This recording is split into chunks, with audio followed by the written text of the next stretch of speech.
चलो ठीक है, रिकॉर्ड होगा। हाँ, तो मशीन पे जो हम लोग काम करते हैं उसको क्या बोलते हैं? एफर्ट बोलते हैं। मशीन जो काम करती है उसको क्या बोलते हैं? लोड बोलते हैं। ठीक है, मशीन जो काम करती है उसको क्या बोलते हैं? लोड। मशीन होती क्या है? अभी हमने इतना सब कुछ बता दिया, जरा बताओ कोई। मशीन सर हमारा काम आसान कर देती है, यानी कि ऐसी चीज जो कि हमारा काम आसान करती है, इस पे देखना। ठीक है, और हम लोग मशीन पे कम काम करते हैं और मशीन बहुत बड़ा काम हमारे लिए करती है। जैसे अगर हमें कार उठाना है तो कार हाथ से थोड़ी उठाएंगे, किसका इस्तेमाल करेंगे? जैक का इस्तेमाल करेंगे, हाइड्रोलिक जैक का इस्तेमाल करेंगे। उस जैक के जरिए से कार उठ जाएगी। तो मशीन क्या कर रही है? वो कार को उठा रही है, यानी कि एक बड़े से लोड को उठा रही है। या तो इसमें काम आएगा, या फिर अगर हमें कम टाइम में बहुत दूर जाना है तो किसका इस्तेमाल करेंगे? या तो साइकिल का इस्तेमाल करेंगे, या कार का इस्तेमाल करेंगे, या फिर ट्रेन का इस्तेमाल करेंगे। तो ये ट्रेन क्या है, ये कार क्या है, ये क्या है? ये मशीन है। ठीक है, तो कहीं पर मशीन हमारे लिए लोड को ओवरकम कर रही है। लोड को ओवरकम का मतलब क्या होता है? हमारे लिए लोड कम कर रही है। कैसे? भैया, मशीन के ऊपर हमने कार ले जाकर के पार्क करी, यानी कि हाइड्रोलिक जैक के ऊपर हमने पार्क करी कार। अब जैसे ही हमने उस मशीन का, हाइड्रोलिक जैक का एक बटन दबाया तो उसने क्या उठा दिया। इतना बड़ा लोड हमें उठाने का था तो मशीन ने हमारे लिए क्या कर दिया? इसको ओवरकम कर दिया। इसी को बोलते हैं ओवरकम करना। तो ये लोड को उसने उठा दिया। हमने कितना काम, एक वाहिद एक उंगली से एफर्ट लगाया। बात समझ में आया मशीन क्या होती है? ठीक है, अब इसके अंदर कुछ टेक्निकल टर्म्स होते हैं, कुछ टर्मिनोलॉजी होती है। सबसे पहला क्या है? लोड। लोड क्या होता है? लोड हमने क्या बताया अभी? मशीन जो काम करती है, मशीन जिसके ऊपर काम करती है उसको क्या बोलते हैं? लोड बोलते हैं। बात समझ में आया? मशीन जो ओवरकम करती है, क्या ओवरकम कर रही है? लोड को ओवरकम कर रही है। ठीक। एफर्ट किसको बोलते हैं? किसके ऊपर अप्लाई करते हैं? मशीन के ऊपर। जो फोर्स हम लोग अप्लाई करते हैं मशीन के ऊपर, हाइड्रोलिक जैक के ऊपर हमने क्या किया था कि हाइड्रोलिक जैक ने उसको ऊपर उठा दिया, सिर्फ बटन दबाया था। ये बटन दबाने को क्या बोलेंगे?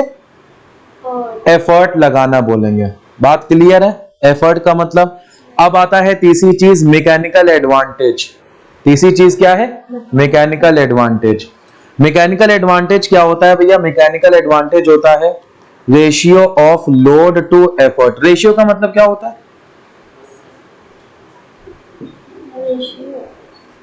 रेशियो का मतलब क्या होता है? रेशियो का मतलब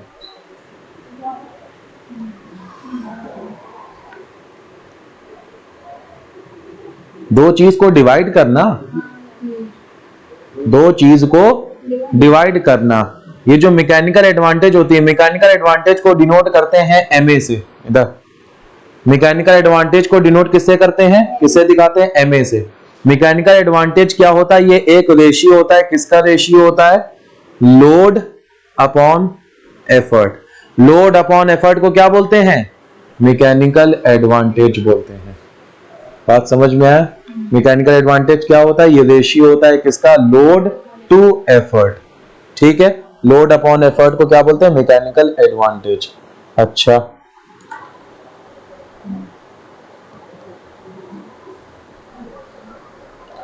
अच्छा, अब ये बताओ, अब एक मशीन है, ठीक, कार उठा रही है। कार क्या है? लोड है। हमने उसके ऊपर एक बटन दबाया, ये बटन दबाना क्या है? एफर्ट है। तो ये जो हाइड्रोलिक जैक है, जो मशीन है, इसकी मैकेनिकल एडवांटेज क्या होगी? बताओ। उससे पहले हमें ये बताओ कि ग्रेटर देन 1 क्या होता है, लेसर देन 1 क्या होता है, इक्वल टू 0 क्या होता है, या इक्वल टू 1 क्या होता है? इक्वल टू 1 कब आएगा? देखो, मैकेनिकल एडवांटेज जो होती है वो या तो ग्रेटर देन 1 होती है, या फिर लेसर देन 1 होती है, या फिर इक्वल टू 1 होती है। मैकेनिकल एडवांटेज के 3 केस होते हैं। कितने केस होते हैं? 3 केस सब समझा रहे हैं। मैकेनिकल एडवांटेज या तो ग्रेटर देन 1 होती है, या फिर लेसर देन 1 होती है, या फिर इक्वल टू 1 होती है। ये lesser than 1, greater than 1, equal to 1 ये क्या चीज होती है भैया?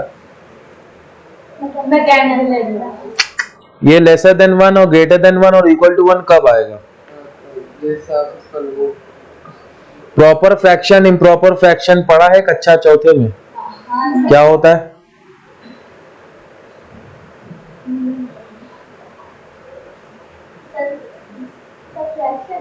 प्रॉपर फ्रैक्शन और इम्प्रॉपर फ्रैक्शन, इसको क्या बोलते हैं? फ्रैक्शन पता है क्या होता है? नहीं नहीं नहीं नहीं नहीं नहीं नहीं नहीं नहीं, हमें ये बताओ कुल मिलाकर ये फ्रैक्शन किसको बोलते हैं? किसी भी दो नंबर का डिवाइड करना, यानी कि ऐसा फ्रैक्शन में न्यूमरेटर होता है और डिनोमिनेटर होता है। ठीक है, न्यूमरेटर किसको बोलते हैं, डिनोमिनेटर किसको बोलते हैं, ये तो मालूम है। ठीक है, वो फ्रैक्शन जिसका न्यूमरेटर बड़ा है डिनोमिनेटर से उसको बोलते हैं प्रॉपर फ्रैक्शन। क्या बताया हमने? डिनोमिनेटर छोटा है उसको प्रॉपर फ्रैक्शन बोलते हैं। इम्प्रॉपर फ्रैक्शन किसको बोलते हैं? इसका ऑपोजिट, कि डिनोमिनेटर बड़ा और न्यूमरेटर छोटा, तो ये इम्प्रॉपर हो गया। इक्वल टू 1 कब आएगा? जब दोनों बराबर होंगे, यानी कि जब लोड और एफर्ट दोनों बराबर होंगे तो मैकेनिकल एडवांटेज क्या आ जाएगी? 1 आ जाएगी, इक्वल्स टू 1। इम्प्रॉपर के केस में, किसके केस में? इम्प्रॉपर का मतलब डिनोमिनेटर बड़ा, इम्प्रॉपर के केस में लेसर देन 1 आएगा। इम्प्रॉपर के केस में क्या आएगा? Laser than 1। और प्रॉपर के केस में क्या आएगा? Greater than 1। सब साबित कर रहे हैं कैसे? 3/2, 3/2 को डिवाइड करो, क्या आएगा? यहां पे ये प्रॉपर, पहले तो ये बताओ ये प्रॉपर है या इम्प्रॉपर है? उल्टा ही बोला, प्रॉपर है। ये न्यूमरेटर बड़ा है, डिनोमिनेटर छोटा है। इसको डिवाइड करने पे वैल्यू बताओ क्या आएगी? 1/2, शाबाश। और अगर डेसिमल में निकालोगी तो क्या आएगी? डिवाइड करो, डेसिमल में निकाल, क्या आएगी? 1 पॉइंट, क्या आएगी? 1 पॉइंट, अरे बोलो भैया, इतना सा छोटा सा डिवाइड करना है तो 1.5,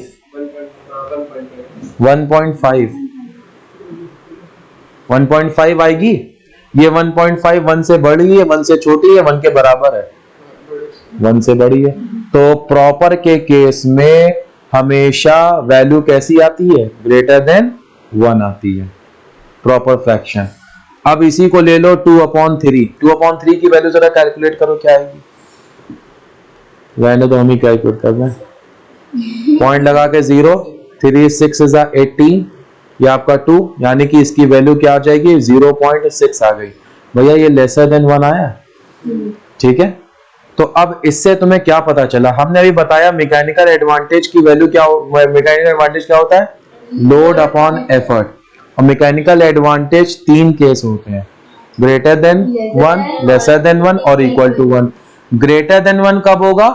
जब लोड एफर्ट से बड़ा होगा, यानी कि जब न्यूमरेटर डिनोमिनेटर से बड़ा होगा।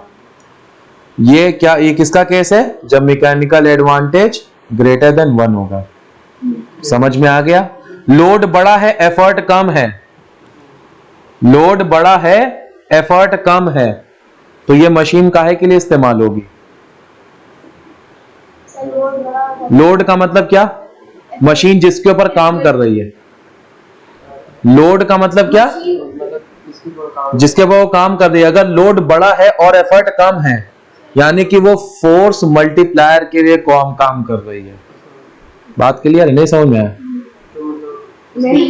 अरे मतलब इसका मतलब ये है कि छोटा सा हमने हल्का सा एफर्ट लगाया और उसने लोड बहुत बड़ा उठा लिया, तो ये काहे के लिए इस्तेमाल कर? फोर्स को मल्टीप्लाई कर दिया इसने, हमने हल्का सा फोर्स लगाया, उसने उस हल्के को फोर्स को क्या कर दिया, मल्टीप्लाई कर दिया।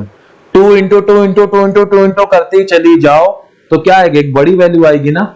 इसी को बोलते हैं फोर्स और मल्टीप्लाई उसने कर दिया। ठीक है, समझ में आ गया पहला केस।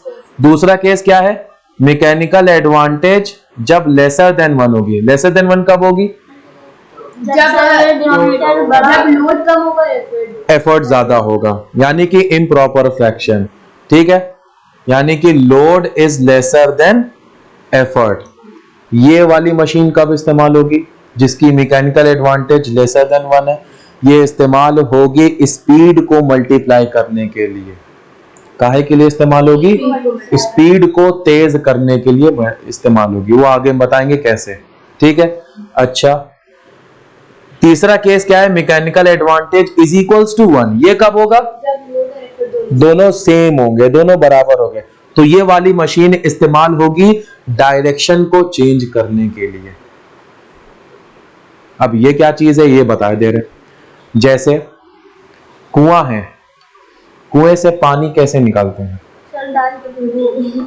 उसमें एफर्ट लगा करके। एफर्ट तो लगाते हैं पुली से। पुली ना लगाए तो आसानी से खींच सकते हैं, गिर जाएंगे। पुली लगाए तो आसानी से खींच सकते हैं। ये पुली क्यों लगाया, पानी निकाल सकते हैं। नहीं ये पुली क्यों लगाया, बिल्कुल बिल्कुल सीरियसली। हाँ, पुली क्यों लगाया है ना, ना ना नहीं, तीनों केस बताए हैं। एक है फोर्स मल्टीप्लाई, एक है चेंज इन डायरेक्शन और एक है स्पीड मल्टीप्लाई। तो ये पुली काहे के लिए इस्तेमाल करी गई है, सर एक बार फिर से बोलिए सर। Change in direction. पहले पुली नहीं इस्तेमाल करी तो नीचे से ऊपर घसीट रहे थे, पुली इस्तेमाल करी तो ऊपर से नीचे घसीटने लगे, डायरेक्शन को चेंज कर दिया ना। तो ये मशीन उसके लिए इस्तेमाल होगी। बात क्लियर है। तो मैकेनिकल एडवांटेज अगर इक्वल टू 1 है तो इक्वल टू 1 काहे के लिए इस्तेमाल करी जाती है, चेंज इन डायरेक्शन, यानी कि डायरेक्शन को चेंज करने में। अगर ग्रेटर देन 1 है तो काहे के लिए इस्तेमाल करी जाती है, फोर्स मल्टीप्लाई करने के लिए, यानी कि हल्का एफर्ट लगा करके भारी चीज को उठाना, हल्का एफर्ट लगा करके भारी चीज को उठाना। अगर मैकेनिकल एडवांटेज लेसर देन 1 है तो काहे के लिए इस्तेमाल करी जाती है, स्पीड मल्टीप्लाई करने के लिए, स्पीड को मल्टीप्लाई करने के लिए। बात समझ में आ गया, आ गई, क्लियर हो गया। ठीक है, अच्छा एक और टर्मिनोलॉजी है, तीसरी टर्मिनोलॉजी बताई थी, अब चौथी है। अच्छा हाँ, इसकी यूनिट क्या होती है भैया, लोड की यूनिट क्या होती है, लोड की यूनिट होती है कि नहीं, एफर्ट की यूनिट होती है नहीं, मैकेनिकल एडवांटेज की यूनिट होती है या नहीं। अरे तुम यही बताओ तो मैकेनिकल एडवांटेज की क्या यूनिट होगी, यूनिट क्या होगी, फॉर्मूला तो लोड अपॉन एफर्ट है, हम पूछ रहे हैं यूनिट क्या होगी। यूनिट क्या होती है, एक फिक्स्ड क्वांटिटी में किसी चीज को एक्सप्रेस करना, वो फिक्स्ड क्वांटिटी को क्या बोलते हैं, यूनिट बोलते हैं। तो अब हम ये पूछे कि क्या मैकेनिकल एडवांटेज की कोई यूनिट होती है या नहीं होती है। भाई देखो ये डिवाइड में है, रेशियो है किसका, लोड और एफर्ट का। लोड की और एफर्ट की दोनों क्या है, वेट ही तो है, दोनों वेट हो सकते हैं, दोनों फोर्स हो सकते हैं। तो लोड अपॉन एफर्ट है तो दोनों की यूनिट कैंसिल हो गई, तो मैकेनिकल एडवांटेज की कोई भी यूनिट नहीं होती है। ठीक है, ये सवाल आएगा बोर्ड्स में कि मैकेनिकल एडवांटेज की यूनिट लिखी है, तो आंसर क्या लिखना है कि मैकेनिकल एडवांटेज की कोई यूनिट नहीं होती, इट हैज नो यूनिट। दूसरी चौथी टर्मिनोलॉजी क्या है, वेलोसिटी रेशियो। ठीक है, वेलोसिटी रेशियो क्या होता है, velocity ratio is the ratio of velocity of effort to the velocity of load. क्या होता है, वेलोसिटी रेशियो को डिनोट करते हैं कैपिटल वी से, यानी कि एफर्ट की वेलोसिटी अपॉन लोड की वेलोसिटी को क्या बोलते हैं, वेलोसिटी रेशियो। एफर्ट की वेलोसिटी का मतलब क्या, एफर्ट कितनी तेजी से चल रहा है, लोड की वेलोसिटी का मतलब क्या, लोड कितनी तेजी से चल रहा है। ठीक है, अभी यहां तक के रखते हैं आज। तो आज हमने क्या बताया, मशीन के बारे में बताया, मशीन की डेफिनेशन बताई। फिर हमने क्या बताया, मशीन की डेफिनेशन ये जो बुकिश लैंग्वेज की है ये बिल्कुल अब बहुत कायदे से बाय हार्ट याद करनी है, ये वाली। ठीक, फिर हमने क्या बताया, लोड के बारे में बताया। लोड क्या होता है, मशीन जिसके ऊपर काम करता है उसको बोलते हैं लोड। एफर्ट का मतलब क्या होता है, हम मशीन के ऊपर जो काम करते हैं या मशीन के ऊपर जो काम किया जाता है उसको बोलते हैं एफर्ट। मशीन जो काम करती है उसको बोलते हैं लोड। फिर हमने क्या बताया, मैकेनिकल एडवांटेज। मैकेनिकल एडवांटेज क्या होता है, load. Mechanical advantage load upon effort. फिर हमने बताया मैकेनिकल एडवांटेज के कितने केस होते हैं, 3 केस होते हैं। क्या क्या केसेस होते हैं, ग्रेटर देन क्या, ग्रेटर देन 1, लेसर देन 1 और इक्वल टू 1। ग्रेटर देन 1 काहे के लिए इस्तेमाल होती है मशीन, फोर्स मल्टीप्लायर, शाबाश। लेसर देन 1 काहे के लिए इस्तेमाल होती है, स्पीड मल्टीप्लायर। इक्वल टू 1 काहे के लिए इस्तेमाल होती है, एग्जाम्पल बताओ, सिंगल फिक्स्ड पुली। ये आएगा एग्जाम में, आएगा एग्जाम में ये आएगा कि एक एग्जाम्पल लिखो कि जिससे हम लोग डायरेक्शन चेंज करें, फोर्स लगाने का डायरेक्शन चेंज करें। तो कौन सी है एग्जाम्पल, क्या, सिंगल फिक्स्ड पुली। फिर हमने क्या बताया, हाँ व्हील स्टीयरिंग भी हो सकती। आगे वेलोसिटी रेशियो के बारे में बताया। वेलोसिटी रेशियो क्या होता है, ये रेशियो होता है किसका, velocity of effort upon velocity of load. अच्छा एक चीज ये भी देख लेना, कंफ्यूज ना होना, मैकेनिकल एडवांटेज क्या होता है, लोड अपॉन एफर्ट, और वेलोसिटी रेशियो क्या होता है, velocity of effort upon velocity of load. बात क्लियर है। जिस तरीके से मैकेनिकल एडवांटेज की कोई यूनिट नहीं होती है, इसी तरीके से वेलोसिटी रेशियो की भी कोई यूनिट नहीं होती है। समझ में आया, वेलोसिटी की यूनिट क्या होती है, मीटर पर सेकंड। भैया मीटर पर सेकंड ऊपर भी है, मीटर पर सेकंड नीचे भी है, दोनों आपस में कैंसिल हो गए तो यूनिट कहां बची। इसी तरीके से अगर लोड और एफर्ट को हम लोगों ने केजी में एक्सप्रेस किया है तो केजी अपॉन केजी आपस में क्या हो गया, कैंसिल हो गया। तो मैकेनिकल एडवांटेज की भी कोई यूनिट नहीं हुई। बात क्लियर है, समझ में आ गया। अब इसको अच्छे से पूरा चैप्टर एक बार रीड करके आना तो और ज्यादा अच्छे समझ में आएगा।